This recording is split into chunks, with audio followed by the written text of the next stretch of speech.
All right, Rippers, had a great workout with my son. It was leg day. That's always a tough one, right? Because you're always pushing some pretty heavy weight. Uh, but it was great. Feels good. Hard to walk to the car. You know, you need one of them walkers, right? I might want to get one of those.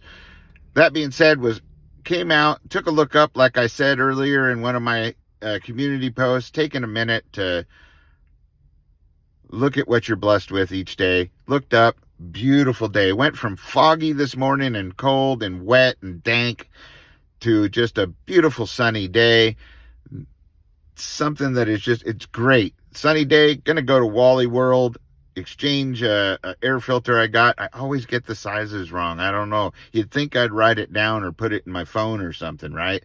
The correct size. But also got to get some replacement motorcycle covers for the ones that shredded in the last windstorm. So always be going out and doing your things.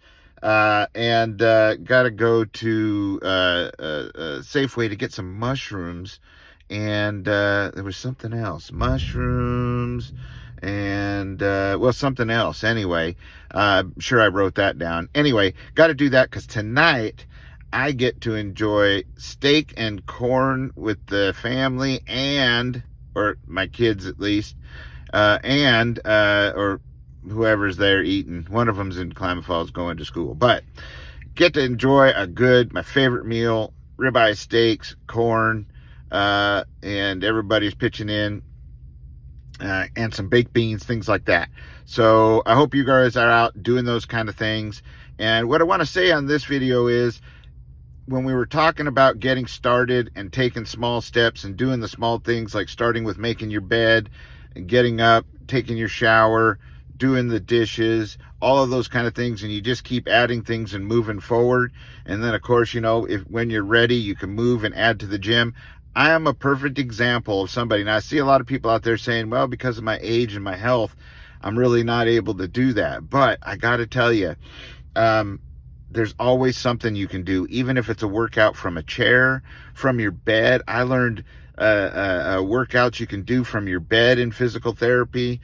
There's all kinds of things you can do, even just as you're standing there at work. You can keep standing on your tippy toes and back down, and that'll work your calves, right?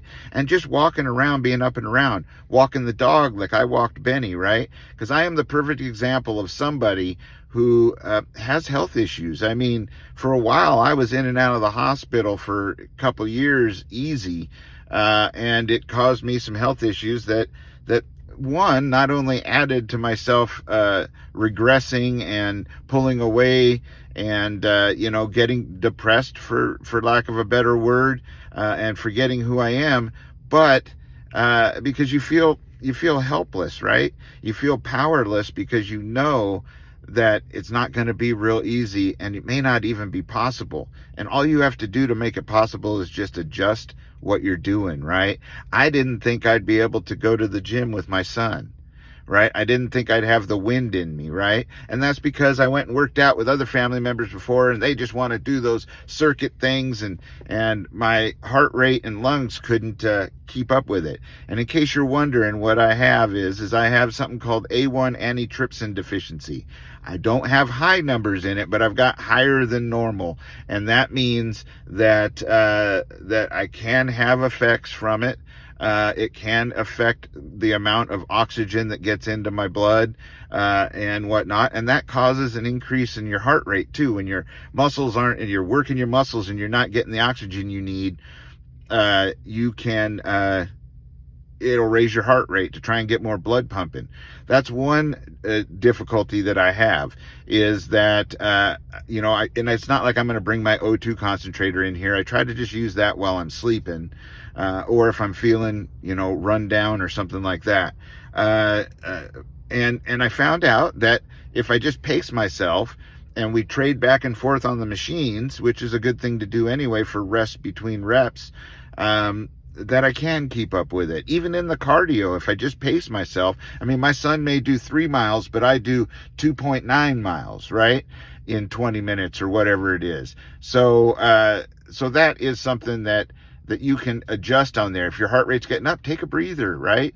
The other thing I have going on with me is I have a thickening of the heart. And these are both due, quite honestly, to bad diagnoses from not necessarily bad doctors, just ill-informed doctors or busy doctors or whatever it may be.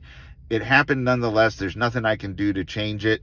The thickening of the heart doesn't allow it to pump as much blood as it can. It can't draw in as much. And it causes it to pump really hard. And that was due to a medication I was on that I'm no longer on, and thankful to be off of. But still, the thickness is there nonetheless. It's something I have to deal with. That can cause issues with oxygen and blood flow to my muscles. I just have to watch myself, and I'm finding that I can still do it, right? I may not be able to run with Benny, but I can certainly walk as long as I want to with Benny, right? That's my dog, by the way. I know you guys all know who Benny is. So that being said, there's always something that you can do. You just have to adjust to what it is that you can do. And you'll find that as you do it, I'm actually feeling better. I still get winded. I still have that pounding in my heart if I push myself too hard or try to lift too much or do too much. So I have to pace myself. And that's okay, because you'll find that the more you do it, the easier things will become for you, right? So until next time, stay safe, be secure, always be aware of your surroundings, always carry, and be ready for anything that may come your way. So until next time, adios and aloha. I hope you guys are all having a beautiful day too, and doing the things, right? Just a little bit at a time, right? Do what you can handle. Shaka.